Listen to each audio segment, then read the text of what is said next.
Let's start by defining a custom directive in Vue.js named bindColor.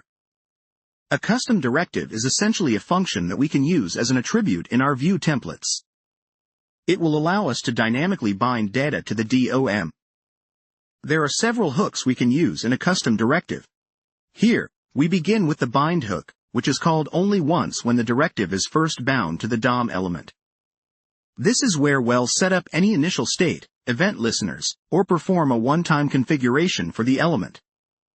Inside the bind hook, we take the element referred to by L, and set its background color style property to the value that's passed into our directive.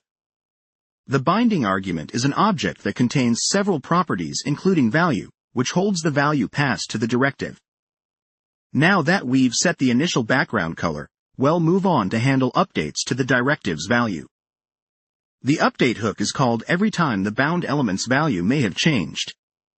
This will be our opportunity to reactively apply new styles to our element as the directive's value is updated elsewhere in our application.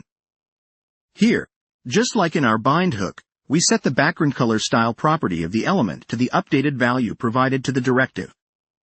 This ensures that our element's background color stays in sync with our directive's bound data.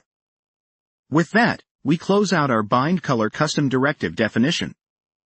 Once registered, this directive can be used to bind an element's background color directly to a Vue data property, providing a reactive means of styling our elements.